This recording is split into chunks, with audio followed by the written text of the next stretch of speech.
Internet of Things. What does it mean for FM? As a customer value researcher, I claim that in the era of IoT, FM is not about services. Not about services. It's all about user experience. How to create a pleasant way to use premises, facilities, workplace, and so on. So it's all about user experience. We often tend to think that in the field of FM that we can use IoT to enhance the performance of the buildings, and that is true, but we can also use it to enhance the performance of the workers, to have workers that work smarter. And that was the reason why we decided with Granlund Consulting and with Aalto University, both from Finland, and then with Delft University of Technology to do research in this topic. How IoT supports the users. And just to bring us all to the same page, I want to briefly introduce you the definition that we followed, what is IoT. So we followed Whitmore, and Whitmore's and the others define that the idea in IoT is that everyday objects like lights or doors or you name it, they are equipped with sensors. And these sensors can identify, sense, network, and process data. And of course, they can also communicate with each other over the Internet of Things. But none of this is really relevant unless there is a useful objective why to do it. So there's no point to just collect data. There needs to be a reason why we are collecting that data. So it might be that we want to enhance the building performance, we want to have a better indoor climate, or that we want to enhance the performance of the employees, the users of the building. So in this research, we focused on the user. We did two studies. First, in the supply side, so we studied what type of services there are and what kind of value they deliver for the user. And then with the users, we discussed how they perceive the value of the IoT-related solutions and services. And I have today 3 conclusions that I would like to share with you. To start with the first one, I would first like to introduce you this model.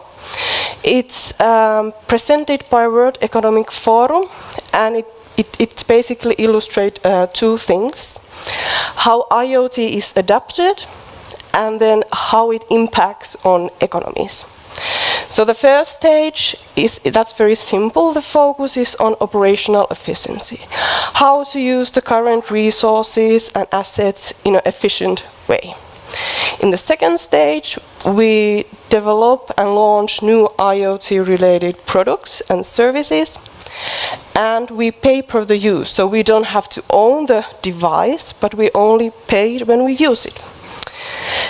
Then the 2 other stages, outcome economy and pull economy.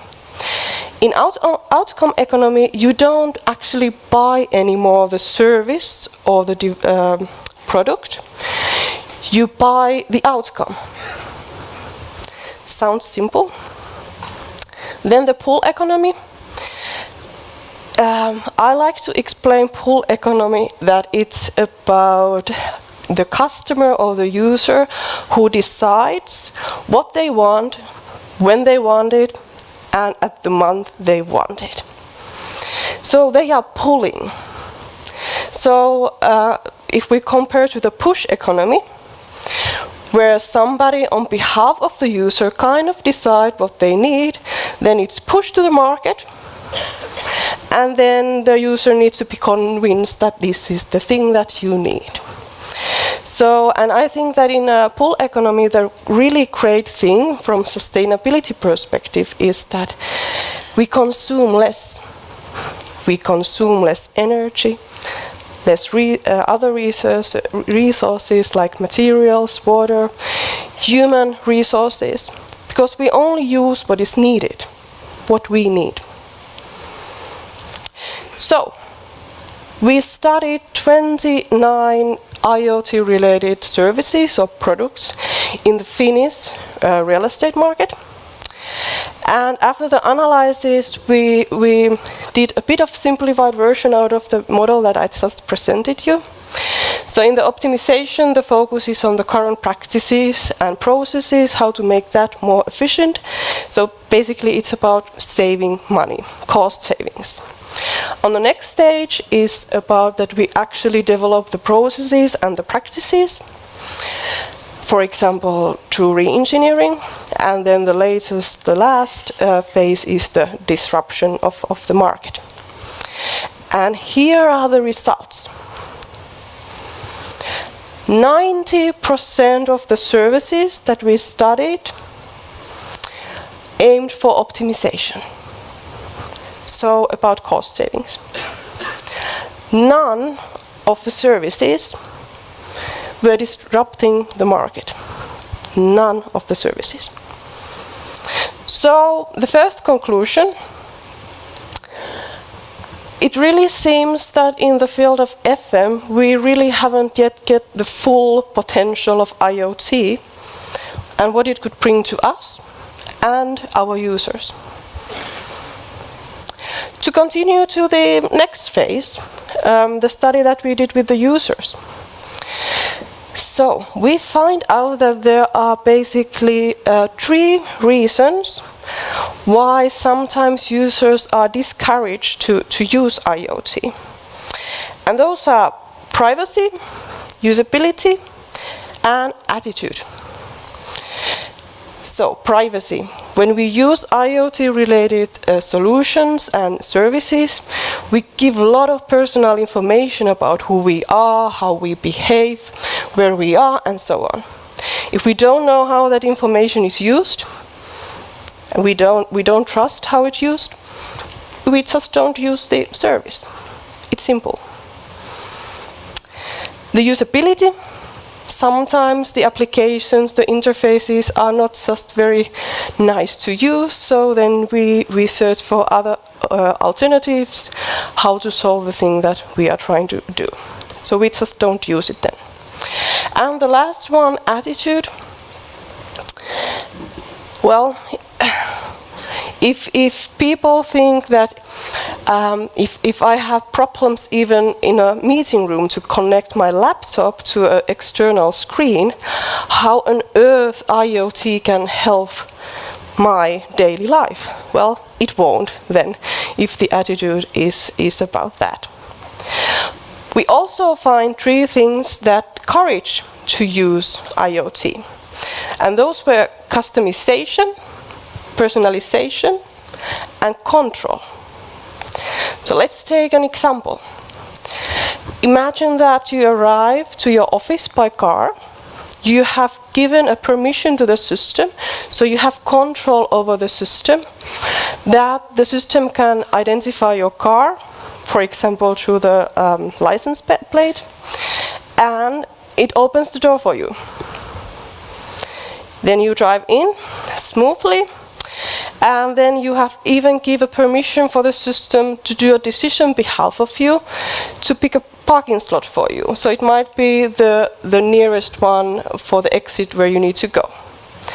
And then you might personalize it a bit further, and you decide then based on how much you need to carry things, do you want to take the lift or the stairs? And then the system pre-order the lift for you if you want to take the lift, and then you just walk in. Nice and smooth. And the smoothness was the thing that the users really appreciated. They kind of consider that the smoothness is about the smart workday. But we have to keep in mind that for the users, for the employees, it's not just the time that is spent at the office, it's the entire day. So it also includes the time that you go and pick up your children from the school, or do your groceries, or do your car maintenance. It's the entire day. And this leads to the importance of ecosystems. So without proper ecosystems, the users ends up in a situation where they have a bunch of different apps in their smartphones. One for lights, one for car, one for the doors, one for the temperature, one for the sauna, you name it. And that's not attractive, that's not a nice experience to use, so people don't use it then. So, the second conclusion that I want to share with you is that in order to really lift the value delivery in FM context to the next level, we need to start thinking the ecosystems. We need to start thinking the entire systems, not just the small applications for different tasks. Then, the last conclusion that I would like to share with you, and for me this was actually quite shocking to notice. We noticed that the user is not part of the service network. So basically engineers sell sensors to other engineers. This is a great example also of a push economy. Somebody else on behalf of the user decides what they need, and then we are trying to convince the user that this is the thing what you need to make your day better. Well, it doesn't work like that. To summarize, I would like to borrow the word of Erik Uppels, who is CTO of OVG Real Estate. He was one of those who we interviewed to this research. He stated, it has nothing to do with technology. Nothing. It's all about customer experience. And we as facility management professionals need to make sure that that value is delivered for the customer, because we represent the user. So we actually might have a position in the market to represent the user and start delivering this value for the users. Thank you.